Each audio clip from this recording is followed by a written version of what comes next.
Hey, what's going on? It's your boy BT, and I came here to talk some boxing with the thousands of True School Sports subscribers now. Where's my brethren all around the world watching this video? I hope you're having a great day today. As you're tuning in, make sure you do yourself a damn favor and hit that subscribe button, and surely you will not be disappointed. We got my pops. Hey, what's going on, guys? He's here, live in the flesh. Y'all asked for him, so he's back. Yeah, we love talking boxing. Extra time with pops. Okay, we're gonna go back and talk about the Jaime Munguia Dennis Hogan fight. Now, as we know, Dad, the fight ended with a lot of controversy. Dennis Hogan was robbed in Mexico. I believe in the eyes of, I would say, 99% of boxing fans, he was robbed. And what's funny, I love when you always comment about something before it happens, because it actually happens. Yeah. You told me before the fight even started. You says, this fight's in Mexico, and there's no way Dennis Hogan is getting a decision. No, sure no. enough, after he told me that, I was crying all the way through. I was so angry. Yeah. But it was a good fight, man, because coming in, we didn't know who the hell. I'll be honest with you, I didn't know a lot about Dennis Hogan. I know you didn't know a lot about Dennis Hogan. And he fought an intelligent fight. I said my video that I made this morning that yeah, I seen it. He did what, because Munguia's last opponent, the same punches he was landing, Dennis Hogan was landing, but he landed more of them because all Dennis Hogan did was move around a little more. Right. So he gets implied that he brought a little bit more movement to his game plan, and he looked for the overhand right, and it was there all night. Yeah, and I mean, it was like I said, for me, it was a big shocker because honestly, and my four eyes don't lie to me. Maybe the two that I can't see with, but I'll be honest with you. I honestly thought that Hogan won the fight, even though prior to the fight, I did have Munguia being the favorite. But I have to see it the way I see it and shoot it the way I shoot it, and I think that Hogan got robbed. But again, I'm going to say what my son said. He told me like a few minutes before the decision, this is not happening here. I told you in the 11th round. Yeah. So he's not getting no decision. He better knock his ass out. But as far as Munguia, he's gonna have to sharpen up his skills a lot better. A lot. It was a freebie, but that's not gonna happen all the time for him. And you know, it's unfortunate, but if he truly believes that he won that fight, he's very disillusional. Is it delusional? Yeah, delusional that he is. And my son said in the other video earlier that the same thing, that it was probably the biggest mistake that a boxing could do for Munguia, or any other boxer that thinks he can go in there and do that and still get the turn in an extremely lackluster performance and get rewarded for it. You know, rewarding mediocrity. Yeah, it's unreal. And then, like you say, because the mindset of champions, of those with the belt, they're gonna say, "Oh, well, we're going into this fight, and even if I fight a shitty fight, I know somehow or another they're gonna give me the fight." And that's sad. That's true. That's very sad. And if you look at like the way they didn't match him recently, they didn't match him with guys who are not like that might be good fighters, but they're not hard punchers. Like Hogan doesn't have no punch power. No. Takashi Inoue didn't have no punching power. Nope. And Munguia, I'll say this, man. If I was Robert Alcazar and I was Munguia, I would vacate that belt. And I would just take as many fights as you need until you feel like you're ready to be a real champion. Because as it stands now, man, I like Jaime Munguia. I got nothing bad to say about him. I've heard nothing but good things about him. But let's have it right. Like I'll give him this. He beat Liam Smith, which was a very good win. A very, very good win for his career at this stage of his career. But when he won the title, he fought a guy who was a welterweight, and a chinny welterweight at that, in Saddam Ali. And he fought at 154, so it was a perfect circumstance for him to get a belt. Then, you know, now he's fought two guys he was supposed to blow out the water, and he's been in 2 Fight of the Year candidates where he's been life and death. I mean, the odds were what, 30-1 for Hogan to win? Yeah, something like that. And he almost knocked him out twice. I'm gonna say knock him out, but he made him with an overhand right so bad. He made him take a 3 steps back. Yeah, so I'm like, whoa! And this guy was a lot shorter, was going in aggressively all the way to the body, or going into him, making him miss all the time, and making him look bad. So, I mean, like I said, to me, I'm a big fan. Like you said, I'm gonna get myself, and everybody's trying to prime him up to be like the best, like the next Canelo, whatever. Blah, blah, blah. You can't do that. But I mean, at the end of the day, this guy got along. It's a young guy, and he just got to prime up his skills and get better in his skills before he can even think about that. And if he can honestly go home and say that he literally won that fight, and go to sleep with his eyes closed and not have nightmares, then he's like, whatever that word is, delusional. You know, and I think boxing, boxing needs to do the right thing here and give Dennis Hogan a rematch on neutral ground. I highly doubt they will. I think Munguia will probably fight Patrick Teixeira, who won the WBO Eliminator on the undercard. Yeah. But if boxing and the sanctioning bodies and Golden Boy Promotions, if they had any integrity whatsoever, they would give this guy a rematch. Because for one, from a business standpoint, it was a great fight. It was a fun fight to watch. Nobody expected that. But the one thing I said, he was Australian and Irish. I said, them Irish fighters fight. Yeah, he did say that before the fight. They're gonna come and fight. So I didn't think he was walking the park, and I knew he didn't have no power because he only had like 7 knockouts. I hope talking about Hogan. So I said, okay, Munguia's gonna be a walk in the park, and unfortunately, it wasn't that way at all. No, because he started moving, started making a miss, started counter punching him, and you might not have the thing of boxing is like you might not have a lot of power, but if you can make a guy miss and make him pay. You can make him feel you. And, in the latter parts of that fight, Munguia could barely stand up from certain parts of the rounds. And I think what happens with boxers, they got that power punch and all these knockouts. It's like a baseball hitter that's hitting 300 with so many home runs. They always got that home run hit, even though they strike out all the time. Yeah, they're always looking for it. And the same thing happened in Munguia's situation and other boxers that have that one power punch.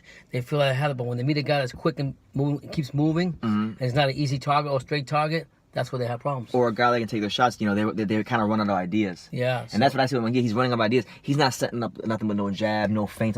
He's literally just walking straight forward, following him around the ring. Yeah, if you looked at that fight, he was actually looking like he was lost. Like he like his whole expression on his face, like he was like he didn't know what to think. Yeah. So to me, it was Hogan got robbed. The only way that they can compensate or make this better for Hogan is sign a rematch and then see what happens. Or they should let Hogan fight one of the other champions or something like that. Because right now he should be a world champion. That's the fuck up. He should be. And you gotta think about it for him, right? This guy came from Australia or whatever, Ireland, and he comes in brought in to lose. He comes on to the opponent's ground, fights an absolutely magnificent fight. He turns in a blinder of a performance, and he doesn't get rewarded for it. And now he can't be called world champion. And now, because of Golden Boy Promotions, because of Oscar De La Hoya, and all those, Eric Gomez, all them scumbags, what they've done is now he has a loss on his record. He's got to rebuild his career up a little bit. Credibility again. And they've taken money from him. They've taken food off his family's table. This isn't basketball where you can go play a game tomorrow. No, this is boxing. Yeah. They're taking food off this man's family's table. They're taking his they're keeping his career in stagnation or even lowering it by giving him a loss that he didn't even deserve. That is so crazy. That's why I get angry at a lot of fights, and I have to learn. Like my son told me, you got to learn. But I take it personally because that's how much I like boxing, so much I'm into it. Me too. And I see a lot of fights that I don't know what these judges are looking at. To be honest with you, I really don't know, unless they get paid off or the corruption or whatever the case may be. Because not only this fight, other fights prior to that we've seen that we knew for sure that the challenger had beaten the champion, or the champion won the fight, or whatever the case may be, and it's always been the opposite. Yeah. Yeah, it is what it has been. But to go back to Munguia, they're priming him up to be the next Canelo, and I feel like they're actually doing a massive disservice to his career. Injustice. They need to let the kid grow. Let him grow. Vacate the damn belt. Okay, vacate the belt. Let him take as many fights as he needs to get those skills down and get him up to par to where he needs to be. But don't prime him up to be the next Canelo. Let him be Jaime Munguia.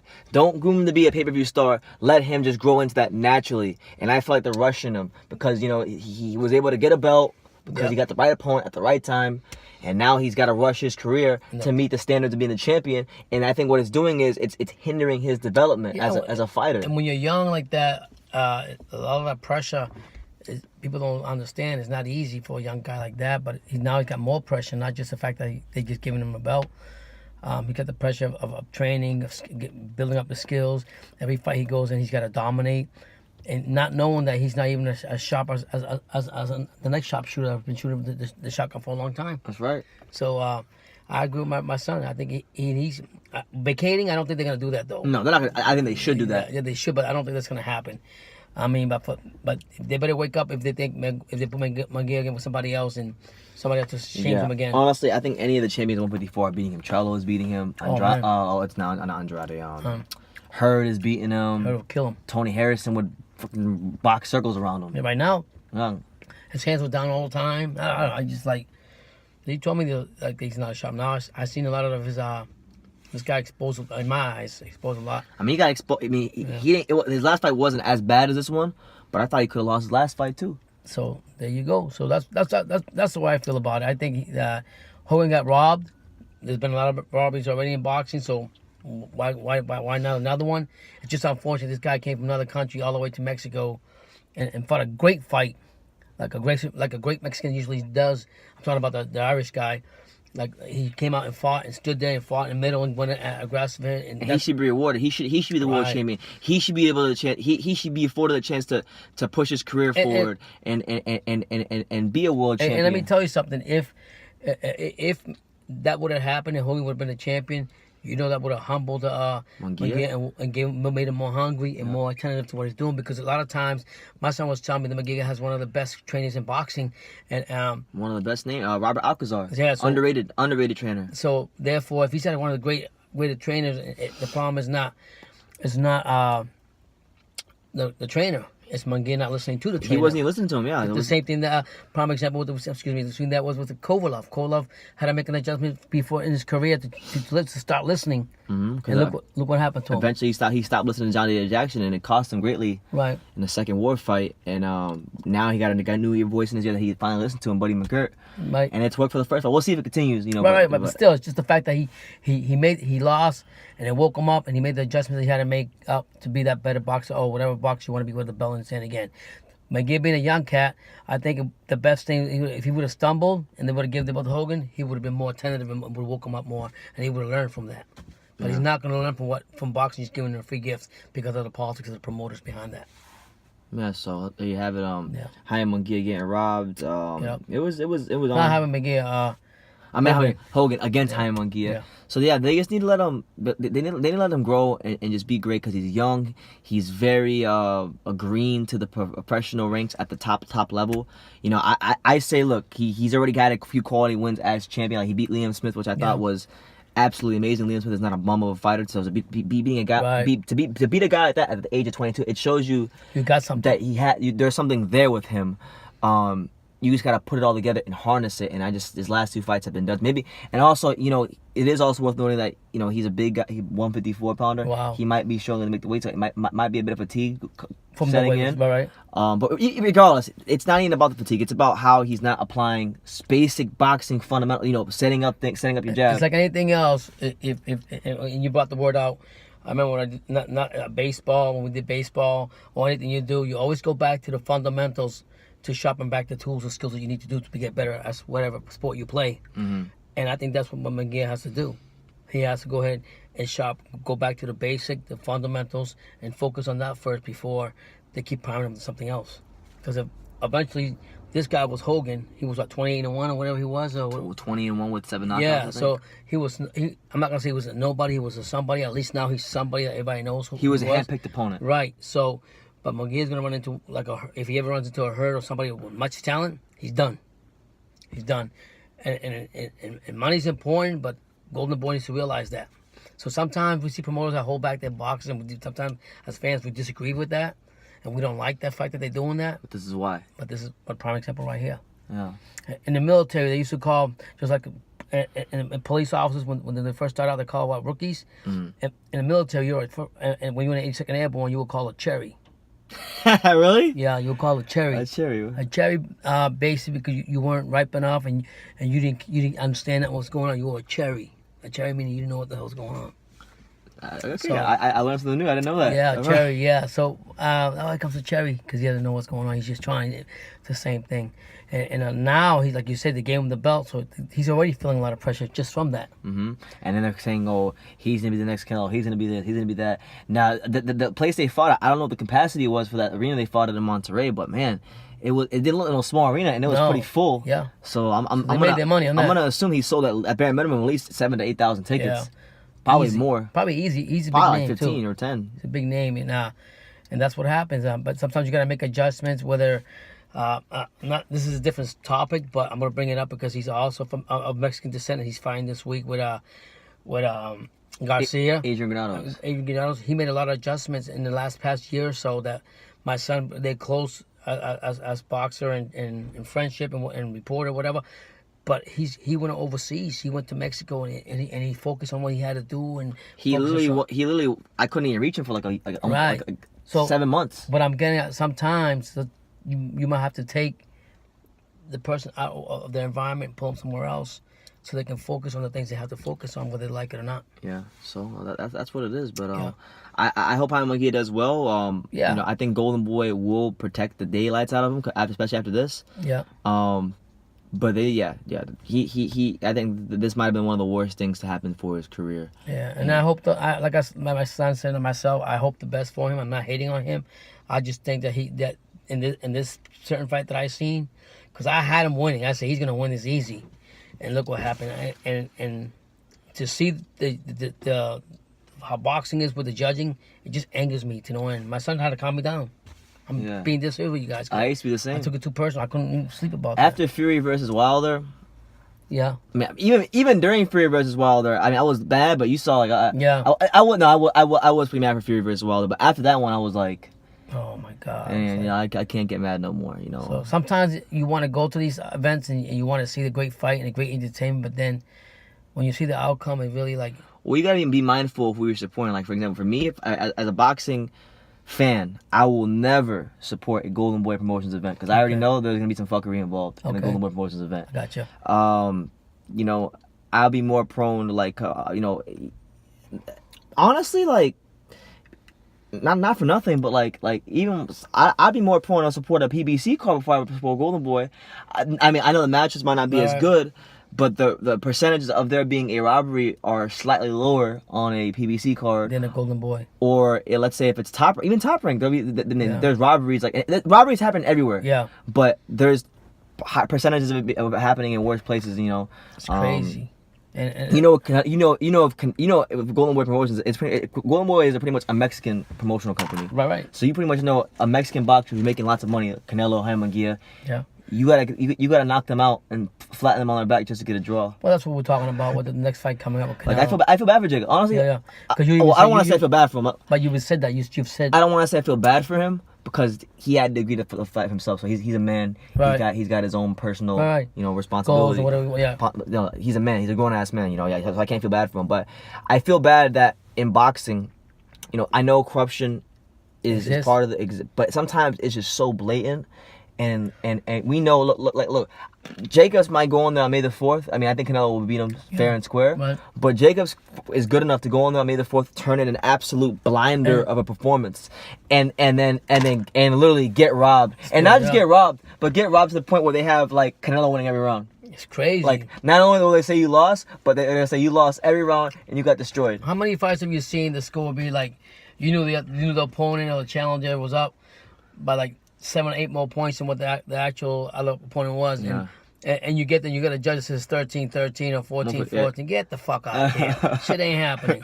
I mean, how do you not see that? Yeah. You know, so yeah, like there's a lot of corruption, and I have to learn that. But I mean, I took it this last fight, Munguia and Hogan, really, I took it to heart. Yeah. Not because I hated on Munguia or Hogan. It's just the fact here in Two Sports we say it the way we see it, and Hogan won that fight. He won the fight. You know what's also alarming too when you're fighting a guy like a Mexican like fighter who makes money. Like think of this, right? When Floyd fought Canelo, Floyd Mayweather is the cash cow of boxing. Yeah. The guy has Vegas he's had Vegas in his back pocket for a long time. When he fought Canelo, he beat the shit out of Canelo. And did you know that one judge actually had it a draw? He literally won like 10 rounds, like 8, 9, 10 rounds. He outclassed Canelo. It was probably the last great performance of his career. And Floyd Mayweather, the A side, the cash cow, money made, he got a draw. So if he's not even safe from this, nobody is. That's so true. Nobody is. So true. I mean, we see it. We got to shoot the way we see it. You know, and unfortunately, this is boxing. We have to accept all the things that are going on with boxing. It's just the way it is, and we can't make changes to that. No, we can't. All we can do is just use our little platform here to shed some light on what's going on. Yep. You know, and that's it. You know, we don't expect anything to change, but we'll at least use our platform to shed a light on what's going on and say it how it is. And we're not hating on no boxer. We're just talking generalizing boxing as a whole. Yeah. I mean, there's a lot of boxers get screwed over, but that's a reality. We have to accept that. it's just hard sometimes, a hard pill to swallow when you sit there and you pay $60, $70, whatever what you pay for a fight, and then you know who clearly won the fight, and because he's in his own country or whatever the case may be, they just give him a free ride. I don't think it's right. That's why you can't get mad at fighters if they don't go in other fighters' countries, because it can happen. Like I'll tell you, you'd say you took this fight very personal when he got robbed, Hogan, that is.